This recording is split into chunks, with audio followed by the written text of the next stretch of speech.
عبداللہ بن عباس کے مطابق یہاں پہ ایسے نمازیوں کے لیے دوزخ ہے، نماز پڑھو بھی تو دوزخ ملے۔ کون سے نمازیوں کے لیے؟ جو نماز کو بے وقت ادا کرتے ہیں۔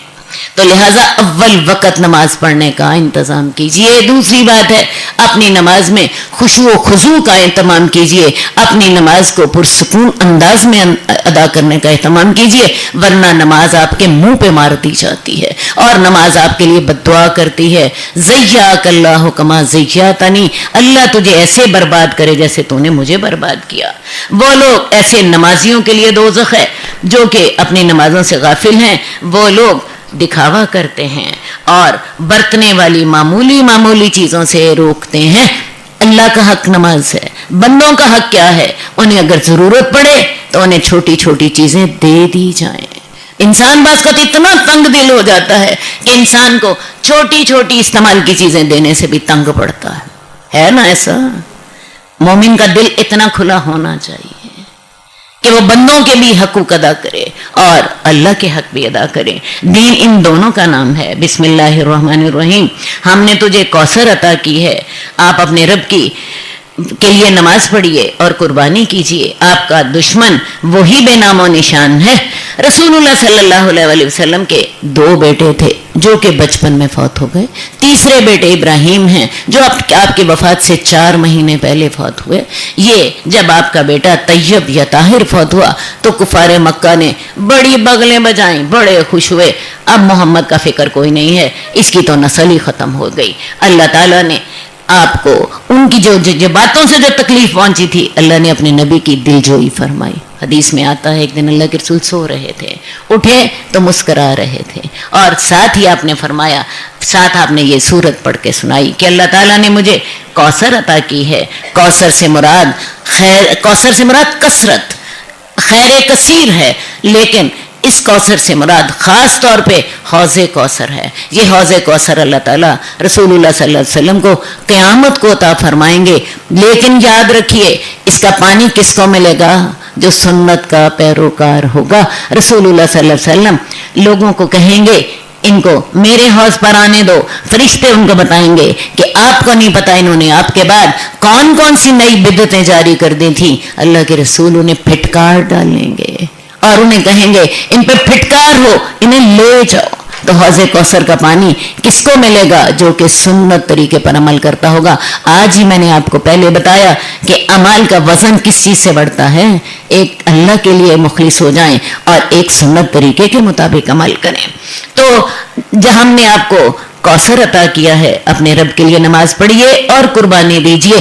ہمیں ایک سبق اور مل رہا ہے اس آیت سے کہ جب اللہ تعالیٰ کو نعمت دیں، خواہ وہ حوض کوثر کی ہو، خواہ وہ خیر کثیر کی ہو، یا ہمیں اللہ تعالیٰ کو مہربانی کر دیں، کوئی اچھی نوکری مل جائے، کوئی اچھا کاروبار، کوئی اچھا رشتہ، کوئی اچھی بچے کی کامیابی، تو کیا کریں؟ 2 کام کرنے ہیں۔ اللہ کے سامنے پہلے سے زیادہ سر جھکا دیں، پہلے سے زیادہ اپنے رب کے لیے نماز پڑھیے، شکر کیجئے، اور آئندہ کے لیے اپنے اللہ کے سامنے زیادہ سجدہ ریز ہوئیے۔ اور دوسری بات، قربانی کیجئے۔ آپ کو پتہ ہے قربانی میں انسان کا اپنا حصہ بھی ہوتا ہے اور دوست احباب کا بھی، رشتہ داروں کا بھی، تو لہٰذا اپنی خوشیوں میں دوسروں کو شریک کرنا ہے، سارے کا سارا خود ہی سمیٹ کے نہیں بیٹھ جانا، جس کو اللہ نے بخل کہا ہے، اور اللہ کا پہلے سے زیادہ فرما برداری کرنی ہے۔ رسول اللہ صلی اللہ علیہ وسلم کی فرما برداری میں آپ کو بتاؤں، جب مکہ فتح ہو گیا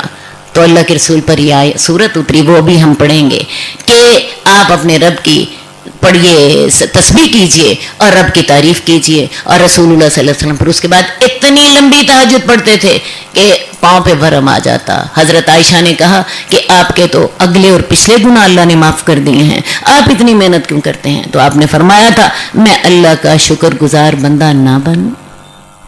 سمجھ آئی ہے نا؟ تو جب بھی اللہ نعمتیں دیں، پہلے سے زیادہ اللہ کے فرما بردار ہو جائیے، پہلے سے زیادہ اللہ کے حضور سجدہ ریز ہو جائیے، اور پہلے سے زیادہ بندوں کے حقوق دینے شروع کر دیجئے۔ دین 2 چیزوں کا نام ہے، اللہ کے حقوق، بندوں کے حقوق۔ اور